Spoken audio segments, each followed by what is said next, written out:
Saudar a igreja com a graça e a paz do nosso Senhor e Salvador Jesus Cristo, amém?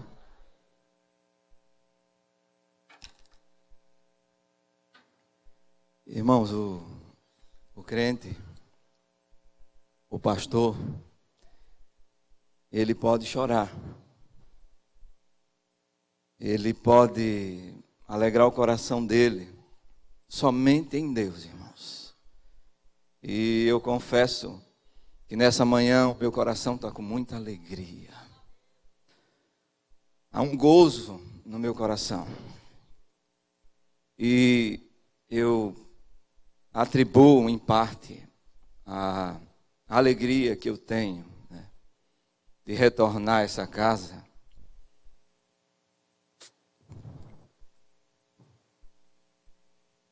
E lembrar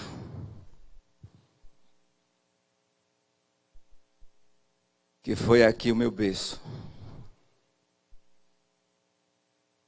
Eu acredito que o apóstolo Paulo, sempre que lembrava do caminho de Damasco, o coração dele se enchia de alegria. Eu estou conseguindo segurar as lágrimas, mas é uma alegria do Espírito Santo. Esse lugar representa muito na minha caminhada cristã. Eu me recordo, pastor, e aí esse primeiro momento não estou pregando o evangelho ainda. Quando eu abrir a Bíblia eu vou começar, amém, irmãos? Não sei se vai ser como a escola de Tirano, e Paulo ficou com tanto amor para aqueles cristãos, que ele pregou 5 horas naquele lugar. Mas eu recordo muito bem o amor que preencheu o meu coração. Em 97, acho que o primeiro encontro de jovens com Cristo.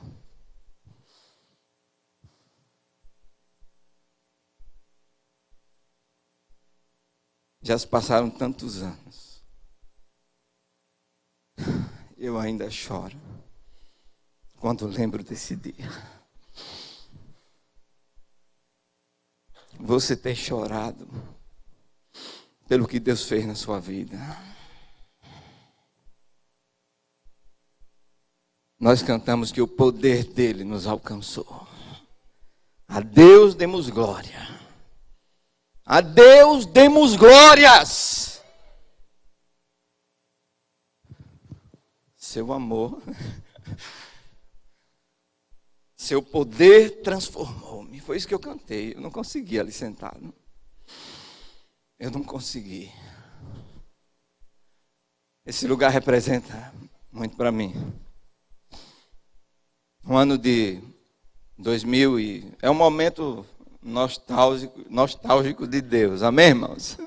Eu sei que Deus já está falando ao seu coração. Aleluia por isso. Eu não vim falar quase nada aqui. Talvez eu esteja falando agora. Mas o poder de Deus vai ser manifesto nesse lugar. A palavra dele é poderosa, irmãos.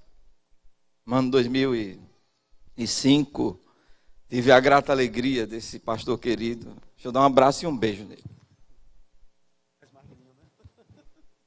2005, ele estava sendo um instrumento de Deus, 11 de junho de 2005, e abençoando a minha união.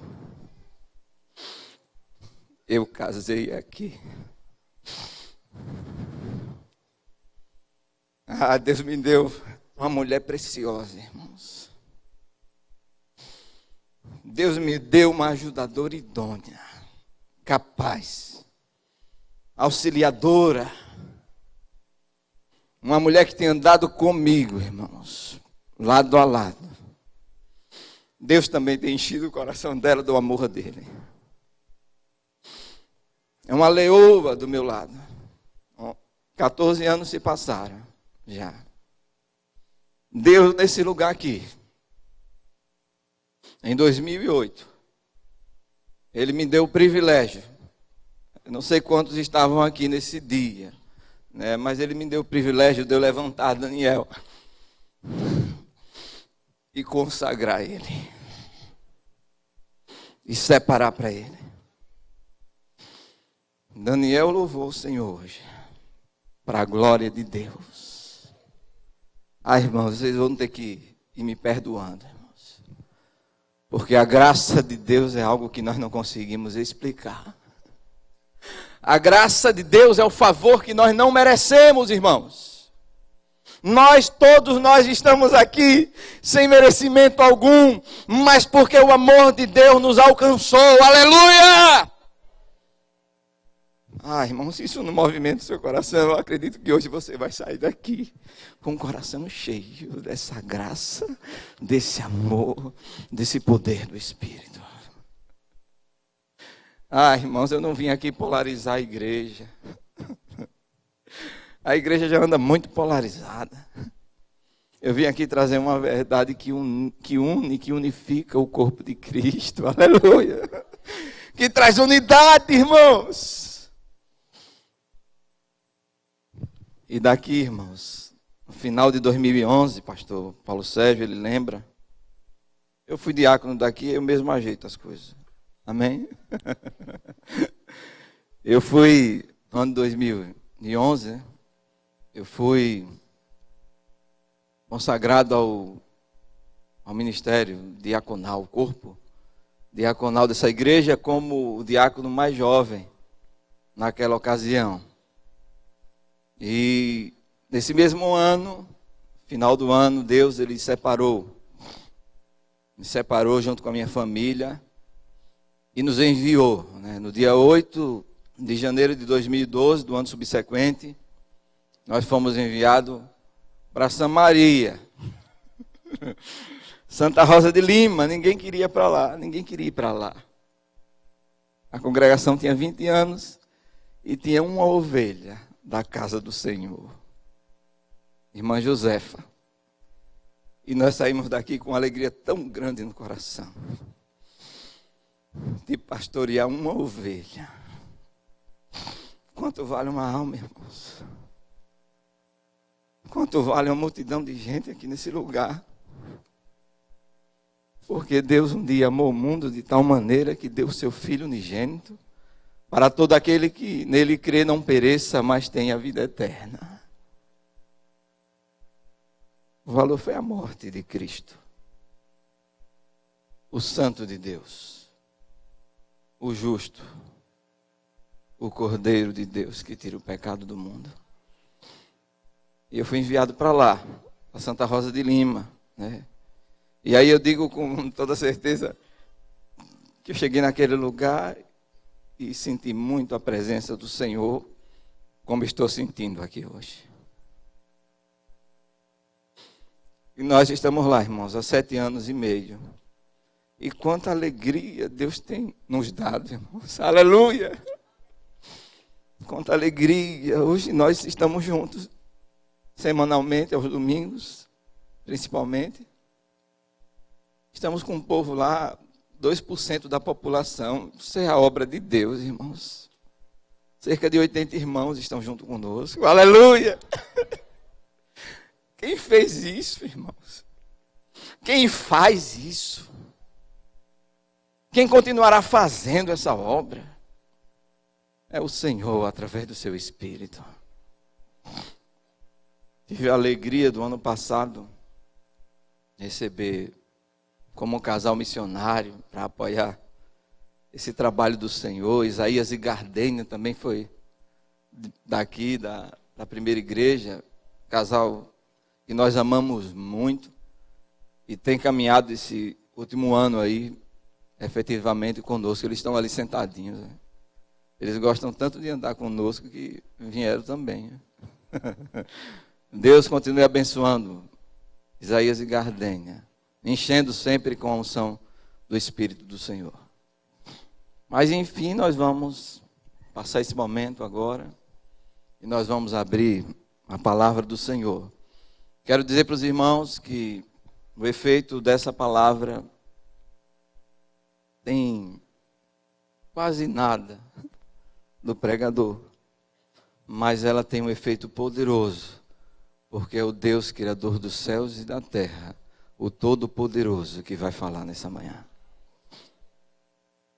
Eu digo com toda certeza, tenho acostumado a pregar e a ministrar, por conta do lugar que eu estou inserido, a esse grupo de 80 pessoas. E se Deus alcançar todos aqui pelo poder da sua palavra, é somente Ele. Amém, irmãos? É somente Cristo, pastor Flávio. É só Ele, né? Não tem outro. É Cristo que anuncia a sua igreja. Por isso eu convido a amada igreja do Senhor a abrir em Atos dos Apóstolos, meu livro de cabeceira. Atos dos Apóstolos, capítulo 2.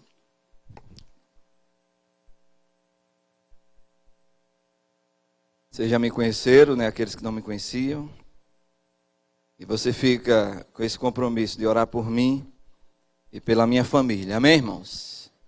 Para que possamos continuar sendo instrumento nas mãos do Senhor, né? Esse final de ano, eu creio que nós já completaremos cerca de 1.300 viagens missionárias desde quando saímos daqui dessa igreja. Amém, irmãos? Tudo para a glória de Deus. Atos capítulo 2, a partir do versículo 42, abra sua Bíblia, Atos dos Apóstolos. Está lá, é o segundo livro do nosso querido Lucas, né? Está lá próximo de João, Mateus, Marcos, Lucas, João e Atos dos Apóstolos, em continuidade a instrumentalidade de Lucas. Atos capítulo 2, a partir do versículo 42, nós vamos ler até o 47. E perseveravam na doutrina dos apóstolos e na comunhão, no partir do pão e nas orações. E em cada alma havia temor, e muitos prodígios e sinais eram feitos por intermédio dos apóstolos. Todos os que creram estavam juntos e tinham tudo em comum. Vendiam as suas propriedades e bens, distribuindo o produto entre todos, à medida que alguém tinha necessidade. Versículo 46, e diariamente perseveravam unânimes no templo.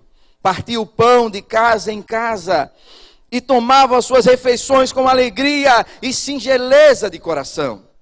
Versículo 47, louvando a Deus, e contando com a simpatia de todo o povo. E enquanto isso, acrescentava-lhe o Senhor, dia a dia, os que iam sendo salvos. Amém, irmãos? Glórias a Deus. Irmãos, eu poderia pensar, né, na figura paterna, olhando para esse texto, né, e até pensei, né, o Dia dos Pais, né, mas eu quero dizer somente aos irmãos que eu coloquei o nome Pai no título dessa mensagem, para que você lembre que hoje é o Dia do Pai, e principalmente que você tenha um Pai eterno. Amém, irmãos? A igreja que o Pai deseja que sejamos, né? Eu digo com toda verdade, irmãos, que nós vivemos em um tempo difícil, né? Falar de igreja, falar da eclesia, é algo assim muito profundo, né? É algo que envolve-nos completamente. Porque nós, irmãos, temos tido ao longo dos anos uma eclesiologia muito boa. Nós conhecemos muitos os conceitos sobre eclesiologia. Nós compreendemos e entendemos, posso dizer, conceitualmente, a eclesia do Novo Testamento. Mas eu confesso aos irmãos que, olhando para esse texto, olhando para a história da igreja, eu percebo que nós temos nos distanciado um pouco da igreja que o Pai deseja que sejamos. Eu digo e não tenho dúvida, irmãos, que a igreja, ela tem uma única autoridade. A igreja, ela pertence ao Senhor Jesus Cristo, amém? A igreja é do Senhor. A igreja, irmãos, ela foi fundada, ela foi estabelecida pelo próprio Cristo. A Bíblia conta aquele diálogo, né, onde Jesus Cristo ele vai conversando, dialogando com seus discípulos, e ele diz: olha, quem as pessoas, o povo, está falando aí que eu sou? E aí eles respondem: é Elias. Estão dizendo que é João Batista, outros estão dizendo que é Jeremias, alguns dos profetas. Aí ele olha para o povo, né? Pedro que respondeu. Olha para os discípulos e diz, mas vocês estão dizendo o quê ao meu respeito? Aí Pedro levanta e diz, olhe, o Senhor é o Cristo, o Filho do Deus vivo. E aí Pedro olhando para Jesus, Jesus olhando para Pedro, e Jesus diz para Pedro, olhe, aí usa aquele trocadilho, Petros e Petra, tu és Pedro, e sob esta pedra eu edificarei a minha igreja, aleluia, e as portas do inferno não prevalecerão contra ela. Glória a Deus por isso, irmãos. Glória a Deus que as igrejas não serão abaladas pelo momento infernal desse mundo pós-moderno que nós vivemos. Um mundo terrível, onde as pessoas têm duvidado da veracidade, pastor Flávio, das Escrituras. Quantos cristãos não acreditam mais na autoridade da Bíblia? Irmãos, a Bíblia será sempre inerrante, infalível e eterna verdade de Deus. E ele diz, é a minha igreja. É a minha igreja. O próprio Pedro entendeu essa verdade, embora a igreja romana ficou meio em parafuso com as declarações de Jesus, mas está claro, ele disse, é minha igreja. Pedro disse lá na sua primeira carta, 1 Pedro 2, a partir do 6, ele diz, olha, vocês rejeitaram aí. Os construtores rejeitaram essa pedra, essa rocha, mas aqueles que não rejeitaram não serão de maneira nenhuma envergonhados, amém, irmãos? Ele é a pedra angular, ele é a pedra de esquina, ele é a rocha que sustenta a igreja, amém, irmãos? Então o que o nosso querido Lucas propõe aqui, nada mais é do que o desejo de Deus para a sua igreja. Irmãos, o apóstolo Paulo falando aos presbíteros, aos bispos, de Éfeso, lá no porto de Mileto, na sua despedida, ele diz, olhe, vocês tenham cuidado de vocês e do rebanho de Deus, o qual o Espírito Santo vos constituiu bispos para pastoreardes a igreja de Deus que ele comprou com seu próprio sangue. A piba não é da piba, a piba é de Jesus. Você não pertence a você mesmo, você é a igreja de Cristo, você é o corpo dele, ele veio morar em nós, irmãos, isso faz toda a diferença, para sermos a igreja que ele deseja que sejamos. Eu não tenho dúvidas que Jesus Cristo é o dono da igreja, amém, irmãos? Ele é o seu dono. Não tenha dúvida disso, meu irmão. Não tenha dúvida, ele é o seu dono. Mas é muita relatividade na verdade que o mundo está colocando na cabeça da igreja. É muita incredulidade no que diz respeito às Escrituras Sagradas. É um cristianismo que alguns já chamam de um ateísmo cristão. O que é isso? Parece um paradoxo, o ateísmo cristão. Mas são cristãos que acreditam em Deus, são cristãos que dizem que a palavra de Deus talvez seja verdade em parte, mas eles vivem uma vida como se não conhecesse a Deus. Eles vivem uma vida sem se importar com Deus. Eles colocam Deus talvez na terceira, na quarta prioridade ou importância na sua vida. Por isso que eu lendo esse texto, irmãos, eu chorei tanto. Eu disse, é tudo que eu preciso ser a igreja que o Senhor deseja que eu seja, amém? Nós estamos um pouco longe, precisamos retornar, irmãos. É até uma história bonita, né? Que as cabeças pensantes do nosso tempo dizem a respeito da verdade. O que é a verdade? Tem verdade? O relativismo tem acabado, né, com muitas igrejas brasileiras. O relativismo acabou com a igreja na Europa. Deus tirou a igreja dele de lá. A história é até bonita, né? Um homem não pode ter uma verdade absoluta, porque depende do ponto de vista de cada um, né? E eles contam uma historinha bonita, né? Estou na introdução, né? Escola de Tirano. E eles têm uma historinha bonita. Dizem que um homem foi subindo em uma montanha, porque ele queria ver do outro lado o que tinha após aquela montanha, além da montanha, o que era que tinha, que verdade a montanha estava encobrindo.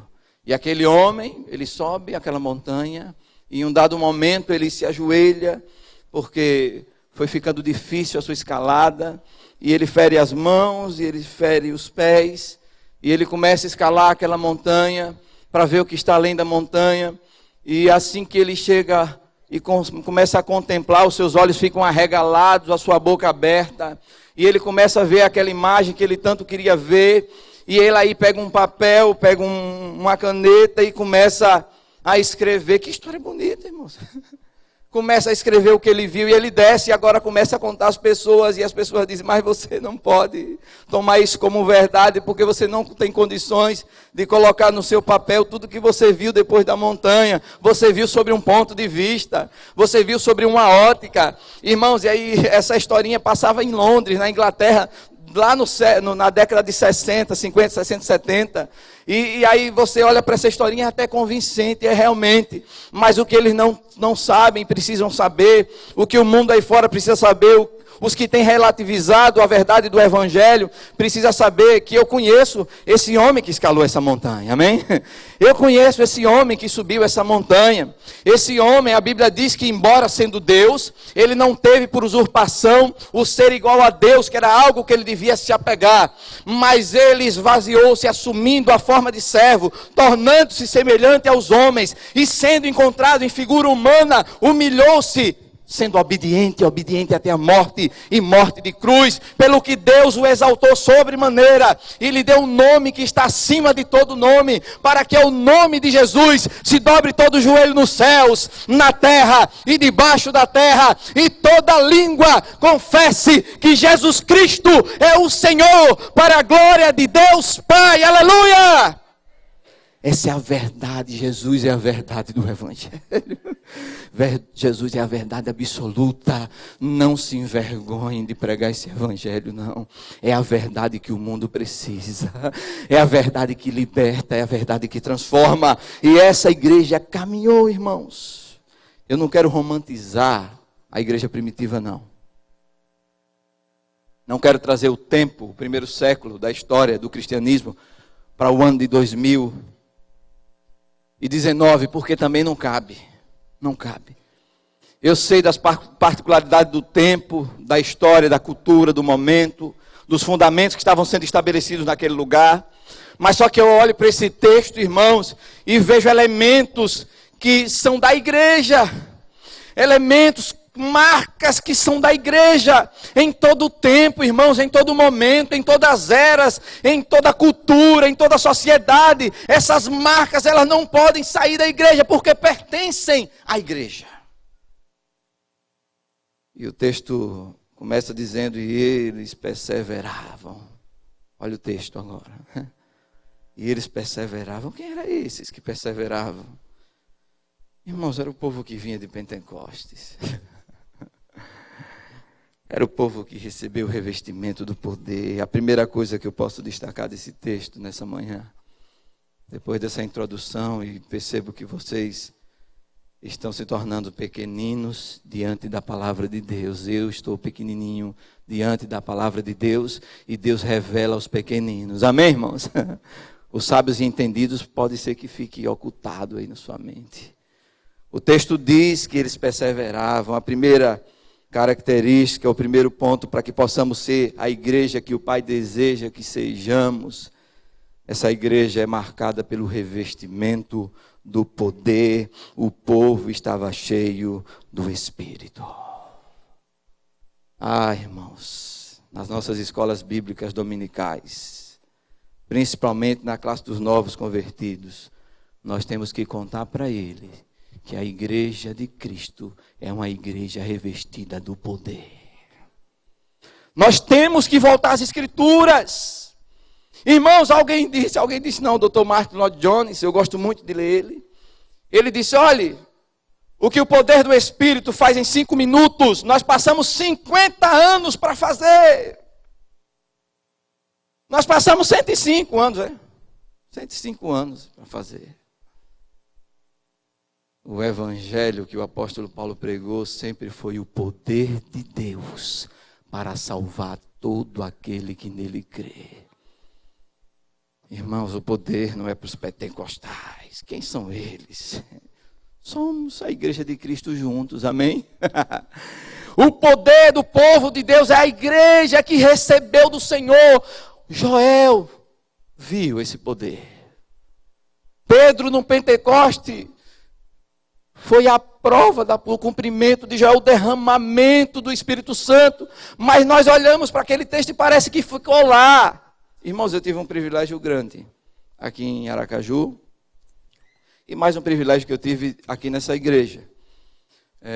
Igreja local. De conversar com o Dr. Shed. Os irmãos conhecem o Dr. Shed, que está na glória, né? Eu sempre me reporto aos santos, né?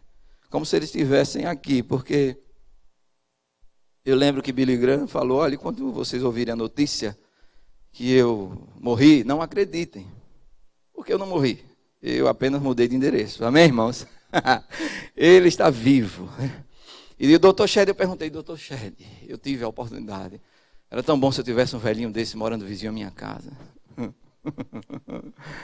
Vocês que estão com cabelos brancos, precisam ser a cada dia referências de fé para aqueles que estão com os cabelos pretos ainda. E Shed, essa história do poder, Shed, você já caminhou muito, tá? Ele disse, meu filho, sem esse poder, a igreja perde a sua razão de existir. Aleluia, irmão. João Batista entendeu isso. Ele disse, olha, viu? Ele disse, olha, na verdade eu vou batizar com água para o arrependimento. Mas aquele que vem após mim é mais poderoso do que eu, o qual eu não sou digno nem de levar as suas sandálias. Mas ele vai batizar a sua igreja com o Espírito Santo e com fogo. Vai batizar a sua igreja com o Espírito Santo e com fogo, irmãos. Uma igreja cheia do Espírito, irmãos. Uma igreja cheia do Espírito. E essa verdade, irmão, não ficou no passado. Essa verdade é para hoje, é para amanhã, é para enquanto a igreja ficar aqui na terra, irmãos. O poder do Espírito está disponível para a sua igreja. Aleluia por isso. Como é que consegue salvar? Paulo, irmãos. Paulo. Como é que aquele homem ia ser salvo se não fosse o poder do Espírito Santo, irmãos? Irmãos, nós precisamos retornar e buscar esse poder de Deus. Pedir para que o Senhor nos encha. E em Éfeso, né, aquela igreja que nasce avivada pelo poder do Espírito, sendo alcançado aquele povo pela instrumentalidade do apóstolo Paulo, cheio do Espírito Santo. E aquela igreja, depois de 10 anos, o apóstolo Paulo escreve para aquela igreja em Efésios capítulo 5, ele diz, olhe, não vos embriagueis com o vinho em que há contenda, mas enchei-vos do Espírito. Algo continuado, o verbo está no presente continuado, a ação é diária, ontem, é hoje, é amanhã, precisamos nos encher do Espírito Santo, aleluia! Precisamos nos encher do Espírito Santo. Uma vida cheia do Espírito Santo é a vida que a igreja precisa ter para ser a igreja que o Pai deseja que sejamos. Pastor Flávio, talvez, com toda certeza eu digo, a igreja nunca precisou se preocupar muito com o número de membros, nunca se preocupou em manutenção dos membros como sua prioridade. Mas acredito que nossa maior preocupação precisa ser dentro de nós como uma grande verdade, como um alvo de ser essa igreja que o Senhor deseja que sejamos, irmãos. Foi perguntado àquele homem que gosta de números, o pastor Rick Warren. Foi perguntado a ele: o que é que podemos fazer para que a igreja multiplique, para que a igreja cresça, para que a igreja vá impactar a sociedade, para que a igreja aumente em números, o que é que precisamos fazer? Ele sendo entrevistado, ele olhou, ele disse: acredito que a pergunta não é o que devemos fazer. A pergunta será mais coerente se for feita dessa forma: o que é que deixamos de fazer? Amém, irmãos? O que é que deixamos de fazer? Precisamos retornar, irmãos. Precisamos abraçar a verdade absoluta do Evangelho, irmãos. Precisamos abraçar essa verdade ao ponto de olhar para qualquer pessoa e dizer para ela: olhe, sem sombra de dúvidas, sem Jesus não há salvação para você. Sem Jesus não há verdade, a sua vida continua sendo uma mentira.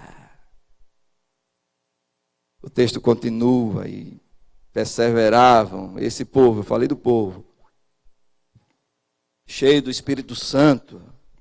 Essa continuidade desse derramado Espírito, ela é vista em todo o livro de Atos dos Apóstolos, Atos capítulo 4, a igreja lá orando, tremeu o lugar, todos ficaram reunidos e com intrepidez foram cheios do Espírito Santo. Essa mensagem da igreja primitiva, ela vai passando ao longo dos anos.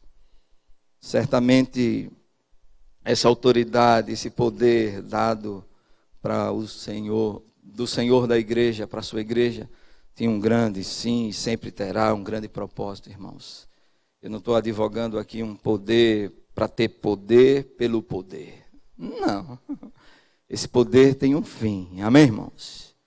Esse poder, ele tem um objetivo e ele tem um propósito. Não é aquele poder que talvez a gente fique ali ainda acreditando que seja pular, saltar, né? O simples falar em línguas. Não, é muito mais, irmãos.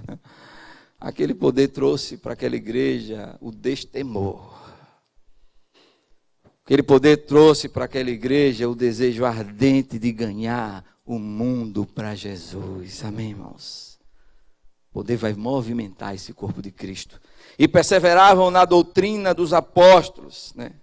Aqui o texto está falando do didaquê apostólico, né? O ensino que eles recebiam, que eles receberam 3 anos e meio de intensidade ali do Senhor Jesus Cristo. Mas dentro do didaquê, do ensino dos apóstolos, que era mais direcionado esse didaquê para a igreja salva, já a igreja que se reunia no templo de casa em casa, é o que se segue na sequência, quando ele vai pontuando como era esse ensino. Eu quero destacar dentro dessa doutrina dos apóstolos a anunciação do Evangelho. Precisamos do poder para ser que a igreja que o Senhor deseja que sejamos, e precisamos do querigma na nossa boca. A proclamação do Evangelho, amém?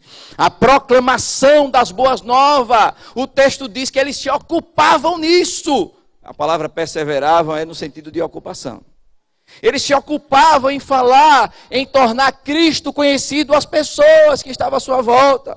Eles entendiam, pastor Paulo Sérgio, que todo mundo precisava ouvir falar sobre Jesus. Eles compreendiam que todo mundo precisava ouvir falar sobre Jesus. Será que essa realidade mudou? Qual tem sido as nossas ocupações? Irmão, ninguém vai deixar de fazer o que já tem feito, trabalho, escola, faculdade, mas o campo é o mundo, amém, irmãos? Os perdidos estão espalhados até dentro da sua casa. E aqui eu quero pedir licença e dizer, dentro de grandes e pequenas igrejas, o que liberta as pessoas é o Evangelho. A verdade que liberta é o Evangelho. O Evangelho é o poder de Deus. Hoje está difícil, irmãos, dessa proclamação, né? Dessa mensagem que não era centrada nos homens. Essa mensagem que não era humanista. Essa mensagem que ela focava unicamente, irmãos, em Cristo ser conhecido. E eles pregavam, irmãos. A mensagem que Pedro pregou no dia de Pentecostes foi mostrando ao povo quem era Jesus, irmãos. Ele explicou o cumprimento da profecia de Oséias lá. Explicou. Porque estava o pessoal confundindo as coisas. Ele explicou. E depois ele começa a falar sobre Jesus, irmãos. Falar sobre Jesus não é nada difícil, irmãos. Mas só conseguimos falar sobre Jesus se Jesus estiver em nós. Amém, irmãos? Se Jesus estiver em nós. Esteja absolutamente certo, pois toda a casa de Israel, de que este Jesus que vós crucificastes, Deus fez o Senhor e Cristo. Respondeu Pedro: arrependei-vos e cada um de vós seja batizados em nome de Jesus Cristo para a remissão dos vossos pecados e recebereis o dom do Espírito Santo. Essa mensagem ecoava, irmãos, na boca dos apóstolos. Essa mensagem ecoava na boca dos discípulos. Essa mensagem ecoava na boca da igreja. Cristo que veio ao mundo, o verbo que se fez carne, vocês o crucificaram. Jesus Cristo foi levantado pelo poder do Espírito depois da sua morte. Após 3 dias, ele ressurge dentre os mortos. Se arrependam para que vocês recebam essa vida nova. A ressurreição de Cristo é uma realidade, é uma verdade que foi posta naquela sociedade que não cria em ressurreição. Nós temos pregado uma sociedade que não crê em Jesus Cristo, mas se você crê nele, você vai ver a glória de Deus. A igreja começou a caminhar, proclamando essa mensagem cristocêntrica, onde Cristo é exaltado, irmãos. Naquele tempo tinha uma grande vantagem, pastor Paulo Sérgio, uma vantagem do tempo da igreja primitiva, de se pregar o evangelho. Não tinha, né, outra verdade a respeito de Jesus. Por exemplo, que está na boca dos cristãos dos nossos dias. Irmãos, tem tanta igreja hoje que se diz cristã, mas prega um outro evangelho. Na verdade, ou a igreja de Cristo naquele tempo, a igreja era portadora do evangelho, os outros inventavam histórias, mas não era igreja. E hoje ficou confuso, né? Hoje ficou confuso, aí se levanta uma igreja, um templo de Salomão, para pregar dinheiro, para pregar prosperidade, para pregar o reino terreno, e diz que é igreja. E quem está ouvindo fica perturbado, aqueles que não conhecem o Senhor, e você precisa anunciar, não, irmão, denunciando isso aí, mas pregue o verdadeiro evangelho, pregue a palavra de Deus. O povo só é liberto quando a verdade é conhecida por eles. Jesus disse: conhecereis a verdade e a verdade vos libertará. Por que tão tímidos para pregar essa verdade? Não é você não, é o poder do Espírito que vai convencer homens de todas as tribos, línguas, raças e nações. Precisamos compreender que o falar, o simples ler as Escrituras Sagradas, já leva em si um grande poder, porque essa palavra ela não volta vazia, irmãos. Ela não volta vazia. O verdadeiro Evangelho, ele transforma vidas. Ele lhe transformou, amém? Ele me transformou. Isaías disse: olha, assim como a chuva desce e a neve do céu, e para lá ela não torna, sem antes regar e fazer brotar na terra, assim será também a palavra que sair da minha boca. Ela não voltará para mim vazia, amém, irmãos? Ela fará o que lhe apraz e prosperará naquilo para o qual ela foi enviada. Eu creio na palavra de Deus, amém? Precisamos crer, voltar, Flávio, a crer somente nas Escrituras, né? A igreja da Reforma se esforçou muito, somente Cristo, somente as Escrituras. Precisamos retornar, e um dos lemas da Reforma também, sem informar ou citar os 5 solas, era que uma igreja reformada, ela vai continuar sendo reformada desde que ela precise, irmãos. E nós precisamos retornar para que o Pai se alegre na igreja que Ele deseja que sejamos. A ministração era centrada em Cristo. Paulo, falando aos Coríntios, no capítulo 18, no verso 5 do livro de Atos, dos Apóstolos é mais uma passagem que confirma essa verdade. Quando Silas e Timóteo desceram a Macedônia, Paulo se entregou totalmente à palavra, testemunhando aos judeus que o Cristo é Jesus. Paulo, a essa mesma igreja, quando ele escreve a igreja de Corinto agora, ele diz: olhe, eu não quero saber de nada no meio de vocês. Eu não fiz saber coisa alguma. 1 Coríntios 2:2. A não ser a Cristo e esse crucificado. Aleluia. A mensagem da cruz, pastor Paulo Sérgio. É a mensagem da cruz de Cristo que as igrejas precisam retornar a pregar pelo poder do Espírito. É a cruz que é o divisor da minha e da vida de qualquer homem nessa terra. Nós somos um antes de Cristo e somos pessoas totalmente transformadas depois dele. O Evangelho é a verdade que nós precisamos, irmãos, para proclamar nessa terra. Eles pregavam, irmãos, e não pregavam da boca para fora, né? Nosso grande desafio é pregar e viver, é viver e pregar, irmãos. A autoridade passava por aí, né? Pelos homens que viviam o Evangelho, pelos homens que viviam essa palavra, essa mensagem poderosa. D.L. Moody, uma certa vez, ele disse: olhe, a Bíblia, né, a palavra de Deus, ela não foi dada para os homens com o fim de aumentar o seu conhecimento, mas ela foi dada aos homens para transformar a sua vida, amém? Para transformar. A palavra de Cristo tem nos transformado, irmãos, a cada dia. A palavra de Cristo tem feito com que a imagem dele seja vista diante dos homens. Porque o que eu olho nessa passagem é a essência de Cristo. A igreja testemunhando do poder, a igreja está aparecendo com Cristo. A igreja proclamando a sua própria mensagem está parecida com Cristo. A igreja vivendo a verdade vai estar sempre parecida com o seu Senhor. Precisamos retornar tanta coisa que nós estamos deixando de fazer, irmãos. Mas o texto continua. Vou abrir aqui novamente. E diz que eles perseveravam na doutrina dos apóstolos, o didaquê, na comunhão, irmãos. Eu quero destacar a comunhão aqui. Comunhão, pastor, koinonia. Koinonia. Comunhão é koinonia. E interessante que essa palavra koinonia é mais um ponto, uma marca da igreja que Deus deseja que sejamos. Essa palavra koinonia nos tempos antigos, ela não estava relacionada, não usavam ela no relacionamento de apenas irmão com irmão. Essa palavra koinonia, ela surge do relacionamento conjugal.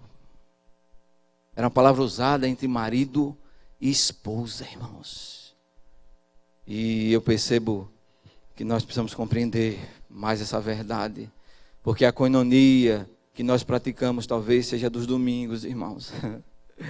Talvez seja uma koinonia que não tem nada a ver com a igreja que Deus desejou que seja, se pudéssemos ser. A koinonia de apertar a mão do seu irmão quando um cântico é entoado. Essa koinonia, irmãos, não vai expressar Jesus Cristo. A koinonia, ela é muito mais do que um termo. A koinonia, irmãos, ela é muito mais do que a sua frequência na igreja local, né? E aí a gente sofre por conta do conceito da eclesia novamente, né? Achamos que o momento de koinonia é aqui, irmãos. O momento de koinonia não se resume aqui. Você não mora na igreja local. Você não vive aqui.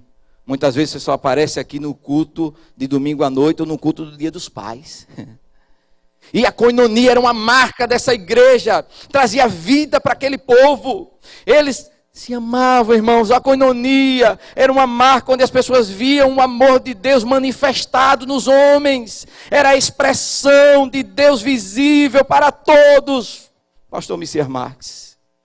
Era a koinonia. É levar para casa, se for preciso. É visitar na casa, se for preciso. E tem tanta gente precisando dessa koinonia fora dessas quatro paredes, irmãos. É o nosso grande desafio que nós ocupamos.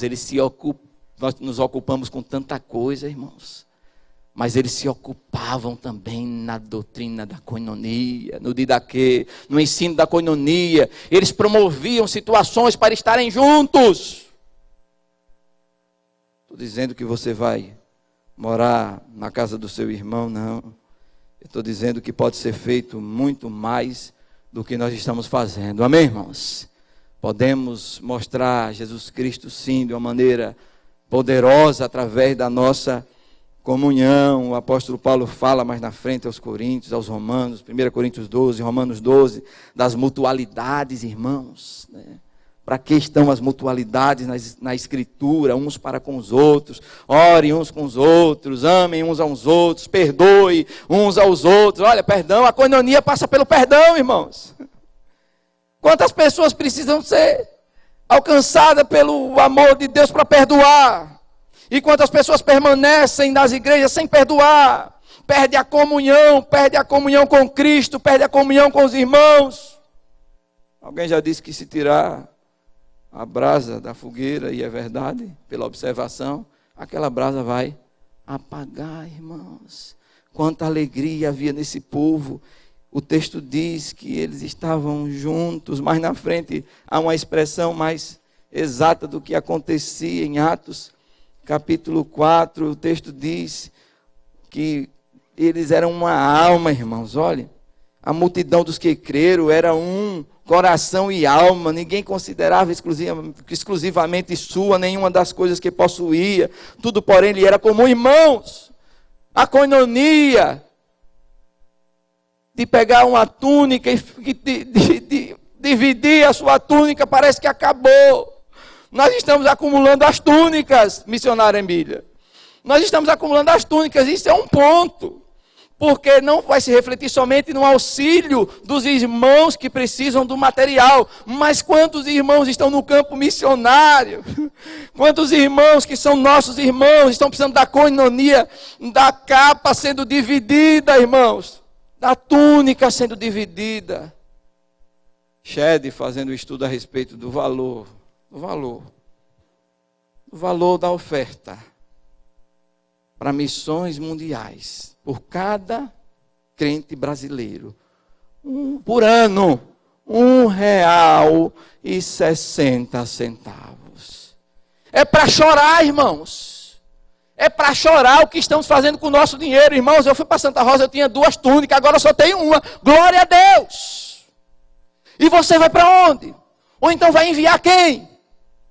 Isso precisa, irmãos. Está forte no nosso coração, esse evangelho precisa ser anunciado através dessa koinonia, de repartir as coisas. Ouvindo o nosso querido Luiz Saião, o pastor conhece Luiz Saião, os irmãos conhecem. Luiz Saião, ele disse, olha, o cristão tem que fazer o pacto da morte. Ele é todo engraçado. Quem já ouviu Luiz Saião, ouça, ele é uma bênção. Pastor Luiz Saião, doutor. Ele disse, o cristão tem que fazer o pacto da morte. Como é? Ele disse, até o último dia de vida aqui, que ele tiver, ele vai ter que mandar para o céu tudo o que ele conquistou. Amém, irmãos? Parece que é difícil, né? Tocar, Flávio, no bolso do povo. Isso é koinonia.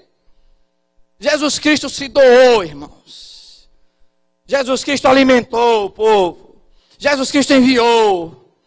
Jesus Cristo teve ao seu lado homens e mulheres viúvas, homens abastados. Chegou lá Barnabé, nos apóstolos agora, e disse, eu tenho uma herdade aí, eu sou natural de Chipre. E Barnabé vai lá e vende, e coloca aos pés dos apóstolos.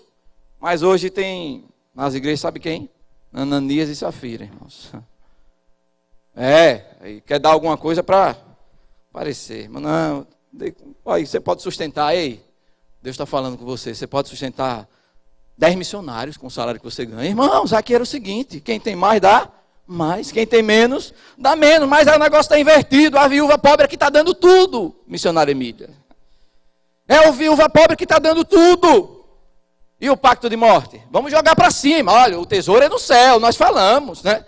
Ah, minha casa é as moradas celestiais, mas eu só vejo coisas aqui. Nós investimos nas coisas aqui, irmãos. As coisas daqui Deus acrescenta, amém, irmãos? As coisas na minha e na sua vida é só buscar o reino de Deus em primeiro lugar e Ele vai acrescentar tudo, e aleluia por isso. Nós não vamos ficar abandonados nesse mundo. Ele cuida dos mais necessitados, dos órfãos e das viúvas. Essa coinonia, esse pacto de morte está precisando voltar para as igrejas.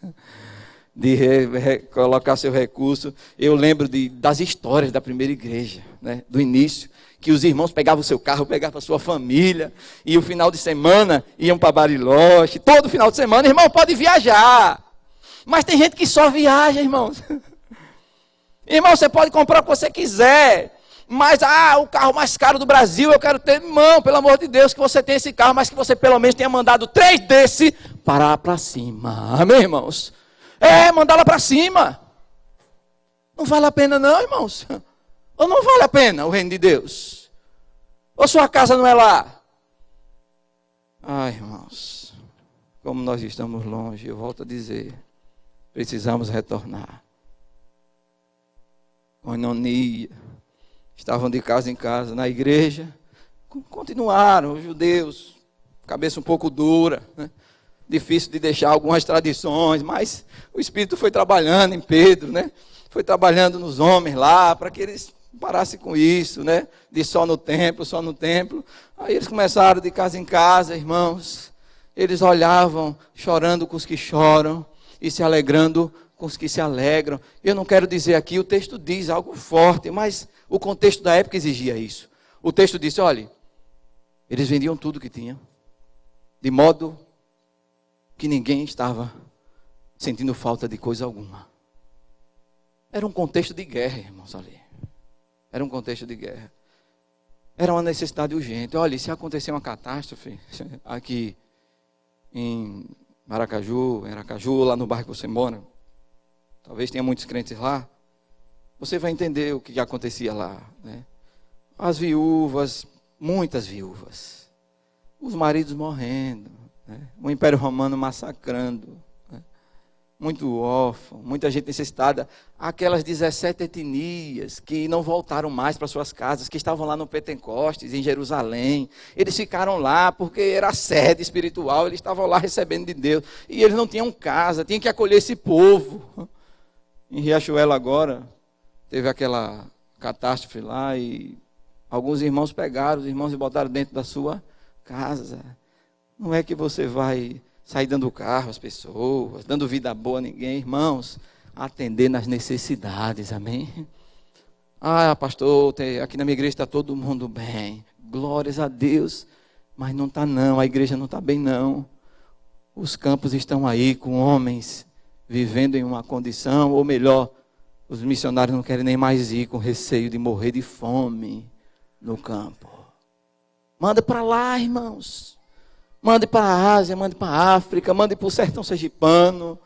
Mande os tesouros para o céu. Desapegue, né, como a linguagem moderna, desapegue do templo, de casa em casa. A generosidade, irmãos, era a identidade dessa igreja, mais uma identificação com Cristo. Algo que é leve, algo que não causa dor, porque coisa boa é dar, irmãos. A Bíblia diz que melhor coisa é dar do que receber. A gente às vezes tira da nossa pobreza, como os irmãos faziam da Macedônia, para ofertar essa igreja aqui que já estava empobrecendo.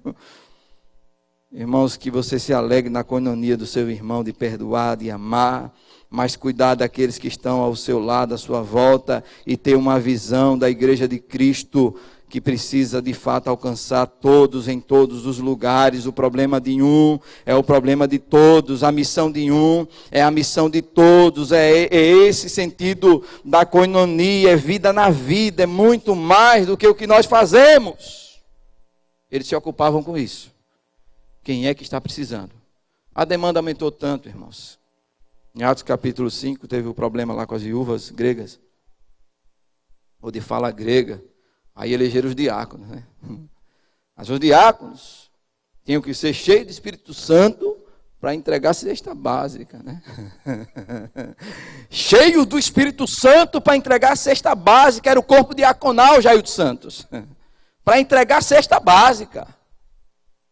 Só que aí o Espírito Santo, irmão, desses diáconos cheios, vamos para Samaria, manda Samaria, Filipe, vai Estevão, morre lá pelo Evangelho. Você também não só serve para entregar a cesta básica não, mas entrega a cesta básica cheio de alegria do Espírito Santo. Isso é coinonia, irmãos, isso é coinonia. O texto continua, né? E esse ponto final aqui, muita coisa nesse texto, mas o ponto final ele diz, eles perseveravam, 42, perseveravam nas orações. Aí a gente precisa fechar os olhos e dizer, meu Deus, ensina-nos a orar. Meu Deus, nós falamos de oração. Nós temos que promover congresso de oração, irmãos. A gente olha até com bons olhos, olha um congresso de oração. Para com isso, irmãos. Isso é muito raso. O congresso que você faz de oração, sabe onde é? Na porta do seu quarto, dentro do seu quarto. Você abre a porta, dobra o seu joelho todos os dias, e seu pai que vem em secreto vai encher você do seu espírito. Oração. É como se Lucas dissesse, olha, e claro que as orações. É algo que faz parte. Alguém disse, olha, o peixe nada e o crente ora. É a oração, irmãos. A mola propulsora da igreja. A gente vê que todo o despertamento espiritual, estudando a história da igreja, os despertamentos espirituais que aconteceram ao longo dos séculos, 2000 anos pelo menos de história da igreja, nós percebemos que tudo, Deus movimentou o povo para dobrar os joelhos, irmãos.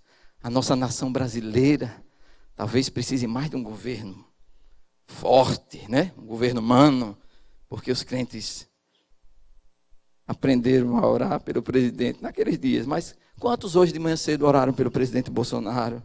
Né? Levanta a mão aí, em nome de Jesus. Olhe, tem um cheio do Espírito ali. Glória a Deus. Irmãos, as nossas orações muitas vezes estão sendo movimentadas, ou melhor, estão sendo impulsionadas por movimentos. O pastor lá do Brooklyn, da Catedral Metropolitana do Brooklyn, Jim Cymbala, Flávio deve conhecer um pouco da história dele, Jim Cymbala, o pregador lá de Brooklyn, da Catedral, o pastor lá, ele disse, olha, nós temos mais facilidade, ele falando sobre oração, ele disse, olha, nós temos mais facilidade de pagar caro a eventos com personalidades gospels, do que uma reunião em particular de graça com o Senhor Jesus. Irmão, enquanto as reuniões de oração estiverem vazias, está difícil, irmãos. Está difícil. Está difícil. Moody disse, olha, você quer avivar a igreja? Quer que chegue o poder do Espírito Santo? Coloca uma fogueira no púlpito. Vai se dobrar no joelho. As pessoas mais capacitadas para serem revestidas do Espírito Santo, ou as únicas capacitadas, são as pessoas que estão de joelhos, irmãos. Eles esperaram 10 dias, Jesus disse, vão ficar aí orando. 10 dias até que do alto venha o poder do Espírito e caia sobre vocês e vai abalar toda a sociedade. E ainda Bolsonaro, irmãos. Tem gente que está amando mais Bolsonaro do que Jesus nesses dias, meu Deus do céu. Orou tanto por Bolsonaro e um perdido não tem a sua oração. Sei nem, eu estou falando isso porque é para falar mesmo. Amém, irmãos? Olha, a gente viu recentemente o despertamento espiritual na Coreia do Sul. Foi o que aconteceu lá. Termina a guerra da Coreia, 1953. E o que acontece lá, pastor? A Coreia fica devastada, a Coreia do Sul. Devastada, empobrecida. Ela se torna a quarta nação, o quarto país mais pobre do mundo, cheio de favelados, uma coisa terrível. A Coreia do Sul, tão pequenininha, do tamanho de Pernambuco, mas tinha 3% de crente lá. E sabe, foi nesse cenário de desastre, meu Deus, será que vai acontecer isso aqui? Nesse cenário de desastre, o que aconteceu? Houve um pacto entre as igrejas. Eles começaram a fazer a oração da madrugada, irmãos. Toda a Coreia, em nenhum lugar da Coreia, você poderia encontrar uma igreja fechada às 4h30 da manhã. Eles fizeram um pacto entre as igrejas e todos os dias, às 4h30 da manhã, eles dobravam os joelhos e oravam por tudo, para que Deus fizesse uma obra naquela nação, salvasse as pessoas, reconstruísse o país. Irmãos, a Coreia do Sul, em 20 anos, ela foi impactada pelo poder da oração. Deus olhou para aquele povo que se dobra e que coloca o joelho no chão. E aquele povo que acordava na madrugada, continuam acordando até hoje. A igreja da Coreia desperta às 4h30 da manhã para orar. E sabe o que aconteceu lá, irmãos? A Coreia sai da 4ª economia do mundo e agora ela já passou, é a 11ª economia do mundo. Deus reconstruiu aquele país. É o país com o maior número de igrejas evangélicas do mundo. Ela é do tamanho de Pernambuco. O que é isso? A oração tem poder. Aleluia! O maior número de igrejas do mundo estão na Coreia do Sul, irmãos. O David Ponchu, ele foi entrevistado, o pastor da maior igreja do mundo, 1 milhão de membros. Por aí, 1 milhão de membros. Ele foi perguntado no Brasil, em uma entrevista que ele deu, qual é o segredo dessa igreja lá na Coreia. E ele, com português atrapalhado, ele disse, lá nós ora. Lá nós ora. Assim. Irmãos, precisamos dobrar o joelho. Como eu lembro do valor de Deus, do poder de Deus na minha vida aqui nessa igreja, quando eu me reunia na casa da irmã Dalva, em cuja o meu coração se alegra nessa hora, porque recebi muito naqueles momentos de oração, vinha para cá desejoso de chegar no dia, para orar na sala. O diácono Antônio Bonfim ainda tem aquela sala da oração ali. Glória a Deus! Mas está cheiona, está esbarramando pelo... Não é? Olha, eu recebo uma pancada tão grande quando eu leio as Escrituras, e vou pesquisar, e esse pastor da oração lá de Brooklyn, ele disse, olha, um pastor de oração, tirando o pastor Paulo Sérgio, nós estamos precisando. Um pastor de oração vai produzir uma igreja de oração. E uma igreja de oração pode também produzir um pastor de oração. Amém, irmãos? Estamos no mesmo nível, irmãos. Precisamos desse despertamento, dobrar os joelhos, as reuniões de oração precisam acontecer dia a dia na minha e na sua casa. Nós chegaremos aqui já com esse desejo de orar, irmãos. Nós chegaremos aqui já e dizendo, o diácono Antônio Bonfim, peço ao pastor para que a oração seja feita aqui. Aleluia! Porque não está dando de crentes. Eles se ocupavam na oração. Quais são as nossas ocupações? E por fim, irmãos, houve um grande resultado, Flávio, dessa igreja que abalou, que impactou o mundo.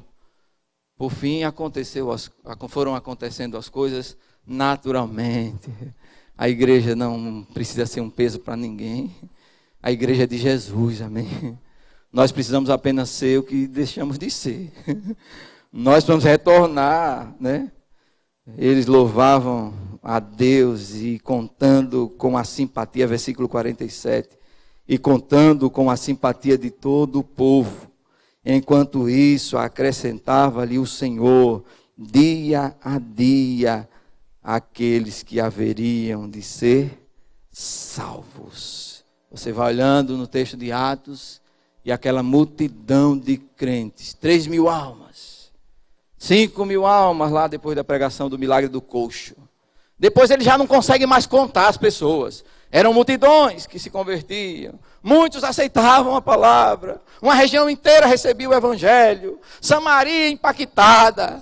Antioquia da Síria, cidade de Lucas, o autor desse livro sagrado, é impactado e se torna o 3º quartel-general de envios de missionários para o mundo. Tudo vai acontecendo, pastor Flávio. Precisamos apenas ser a igreja que o Pai deseja que sejamos. Amém? Glórias a Deus. Deus abençoe a todos em nome de Jesus. Pastor Paulo. Ele pede para eu orar. Levanta aí no nome de Jesus. Levanta aí no nome de Jesus. O pastor pediu para que eu orasse, e eu quero orar pela igreja do Senhor, irmãos. Eu quero orar por mim. Eu quero orar por mim. E como um ato assim de que, olhe, eis-me aqui, Senhor, para que eu seja a igreja que o Pai deseja que eu seja. Eu estou aqui, Senhor. Eu peço que você saia do seu lugar e venha aqui para frente. Eu quero orar por você. É a obra do Espírito Santo, irmãos. Eu de mim mesmo não posso dar nada a ninguém, mas o Deus que me enviou a esse lugar, Ele pode. Se você quer receber de Deus esse despertamento através da oração, você sai do seu lugar, vem aqui à frente. Eu quero orar por você. Se você está dizendo, pastor, eu estou precisando mais de coinonia, eu estou precisando mais de proclamar esse evangelho, de poder, eu estou precisando mais orar, mas se está tudo bem aí, né? Aí, glórias a Deus, glórias a Deus. Mas, pastor, eu não gosto de vir para frente, porque eu me sinto menor. E é bom que você se sinta menor mesmo, porque o maior, ele será sempre o menor, né? Vem aqui na frente, né? Vem aqui na frente. Hoje, graças a Deus, Deus reuniu uma grande quantidade de pessoas, né? Eu conto a igreja, irmãos, com perdidos e salvos. Eu conto a igreja com bodes e ovelhas, viu? Porque sempre estarão juntos, né? Os bodes e as ovelhas. Glória a Deus, glória a Deus. O corpo diaconal cheio do Espírito Santo, eu quero convidar aqui para frente. Eu quero convidar o corpo diaconal aqui para frente. Tem diáconos aqui nessa noite, venha para aqui para frente. Foi o primeiro critério, irmão, cheios do Espírito Santo. Homens poderosos nas Escrituras. O poder do Espírito torna os velhos de cabelo branco incansáveis. Amém, irmãos? Incansáveis. John Wesley, cheio do Espírito Santo, com 80 anos de idade, ainda percorria dezenas de países, pregando e proclamando o Evangelho, homem cheio do Espírito Santo. Outros que nós conhecemos, que estão cheios de Deus, da graça de Deus, estão no nosso estado, velhos de cabelo branco, pregando o Evangelho com alegria. Ah, que o Senhor, dono da igreja, faça brotar nesse dia algo muito poderoso nesse lugar. São tantas orações, é um século de orações. Meu Deus, aviva-nos, Senhor. Aviva-nos, Deus. Oh Deus, e aqueles que estão no seu lugar, mas olha, eu não quero ir para frente mais aí eu quero mais de Deus na minha vida. Mas se você está cheio das coisas desse mundo, né, se embriagando com vinho que a contém, dá uma esperança para você. Deus quer encher você do seu espírito. Irmãos, eu amo a igreja do Senhor, porque nós precisamos dele, é ele que faz a obra. Você está no seu lugar, levanta a sua mão, para que você receba essa oração. Esses que estão aqui na frente, o corpo diaconal, os irmãos que vieram, e vocês que estão aí, levantemos as mãos em nome de Jesus. Pai, nós damos graças ao Senhor, Deus. Damos graças ao Senhor, porque o Senhor é bom, e a sua bondade dura para sempre. Meu Deus, em nome de Jesus Cristo, Pai, vai avivando a tua noiva, Senhor. Oh Deus, que possamos ser impactados a cada dia pelo poder do teu Espírito, Senhor. Nós clamamos nessa noite, nesse dia, Pai, para que o Senhor derrame sobre nós mais e mais do teu Espírito, Senhor. Nós viemos aqui nesta manhã, Deus, para que o Senhor nos encha do teu Espírito. Meu Deus, quebra, Deus, toda barreira no nosso coração, Senhor. Quebra, Deus, todo legalismo, Senhor, todo espírito de religiosidade que não faz com que a tua obra seja reconhecida no mundo. Nós não queremos ser vistos pelos homens, Senhor, mas nós queremos a cada dia engrandecer e exaltar o nome do Senhor. Por isso, Deus, faz aqui o que nós não conseguimos fazer, Deus. Completa a tua obra, Deus. Levanta um povo forte, Pai. Oh Deus, diáconos que servem ao Senhor com uma vida reta, cheia do Espírito Santo. Uma liderança de joelhos, Pai. Uma igreja de joelhos, aleluia! Deus, usa-nos segundo a tua graça e o teu poder, Deus. Volta, Senhor, a levantar famílias inteiras para sair por esse estado, pegando o teu evangelho. Deus, levanta famílias inteiras dessa casa para pregar nesse estado, nesse Nordeste do Brasil e no mundo, Senhor. Deus, dá essa fome, a fome que houve em Cristo. Ele disse: uma comida eu tenho, é fazer a vontade do meu Pai e realizar a tua obra. Meu Deus, meu Pai, nós precisamos do Senhor, Deus. O mundo precisa de Cristo. E o Senhor colocou essa pérola de grande valor nas nossas mãos, Deus. Meu Pai, ajuda o pastor Paulo Sérgio, Senhor. Ajuda o pastor Flávio. Ajuda todos os pastores dessa igreja, Deus. Para que seja uma igreja viva a cada dia. Uma igreja que desfruta da alegria do teu Espírito. Ai, uma igreja onde o teu nome é reconhecido, Pai. Oh, meu Deus, como nós precisamos do Senhor. Renova-nos pelo poder do teu Espírito nesta manhã. Oh, Deus, pega as mensageiras nessa hora, toca nelas, Senhor. Corações que estão tão sensíveis. Pega os jovens, as crianças dessa igreja, e que eles se tornem homens e mulheres piedosos, homens e mulheres que têm o temor do seu coração, que não negociarão a sua fé, mas que se comprometerão a viver para a glória do Senhor. Ajuda esses pais. Meu Deus, muitas vezes não temos exemplo para os nossos filhos. Oh, Deus, desperta os pais dessa igreja nessa manhã, para que eles possam se ocupar com o Senhor e abrir mão de coisas que só fazem travar, aprisionar e sobrecarregar. Oh, Deus, desperta a tua igreja. Faz, Senhor, a tua igreja resplandecer. Aviva-nos nessa manhã, Senhor. Eu sei que tem muita gente aqui que já recebeu nesta manhã da parte do Senhor, aleluia.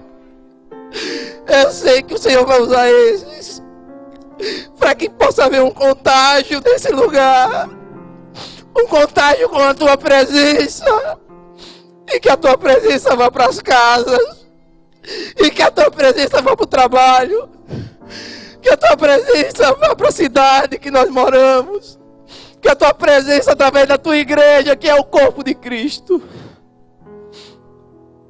possa romper as barreiras, Senhor. Oh, Deus, eu também te peço nessa noite, ou nesse dia, Pai, eu te peço nesse dia, que se alguém nesse lugar, Senhor, que já ouviu tanto esse evangelho, mas que ainda não tem vivido uma vida com o Senhor, que tristeza, meu Deus, que tristeza, meu Pai, conhecer o evangelho e viver do mesmo jeito, que tristeza, Senhor, proclamar durante tanto tempo e não surtir efeito nem na nossa vida. Meu Deus, tem misericórdia e nos perdoa, Senhor. Nos perdoa, Deus. Nos perdoa, Pai. Nós precisamos do teu perdão nessa manhã, para que haja restauração, que haja convicção de pecado nessa hora, Deus. Que haja convicção de pecado, Deus, não remorso, mas que seja convicção de pecado para correr para os teus braços. Que não seja na semelhança de Judas, mas que seja na semelhança de Pedro, que chorou copiosamente e se tornou um baluarte da tua igreja. Oh, Deus, como nós precisamos, Pai. Senhor, em nome de Jesus, também aqueles que têm ouvido o Evangelho, mas nessa manhã o Teu Espírito toca e eles querem se render aos Seus pés. Que hoje aconteça salvação nessa casa, que hoje haja salvação nesse lugar, para que eles experimentem do Senhor e nunca mais tenham sede das coisas desse mundo. Porque aquele que beber da sua água, será feito nele um rio que vai transbordar para a vida eterna. Aleluia! Glória ao Teu nome! Glória ao Teu nome! Oh, meu Deus! Tudo isso eu oro ao Senhor, Pai, porque eu sei que o nosso socorro vem do Senhor, que fez os céus e a terra, e é o Senhor que manda o poder do alto. Oh Deus, muito obrigado, Pai, em nome de Jesus, amém. Pode sentar. Alguém aqui queira entregar e se render a Cristo nessa manhã? Alguém, se tiver alguém querendo se render a Cristo nessa manhã, você levante a sua mão, que eu quero orar por você. Alguém diz, pastor, eu quero me render a Cristo. Levante a sua mão e pode vir aqui à frente, que eu quero orar por você. Mas se todos forem crentes, eu creio que chegou o renovo. Aleluia. Deus abençoe. Pastor, e o Senhor pediu, agora vocês vão ter que orar por mim. Levanta, igreja. E para orar pela minha vida, em nome de Jesus. Senhor, nós colocamos a vida do Teu servo em Tuas mãos. Agradecemos por tê-lo nessa manhã. Entendemos perfeitamente, ó Deus, a sua emoção, porque as suas raízes estão neste lugar. Nós te louvamos, nós te agradecemos pela sua vida. Nós te agradecemos pela vida de sua família. Nós te agradecemos, Senhor, porque de alguma forma a palavra dessa manhã foi plantada, Senhor, nos nossos corações.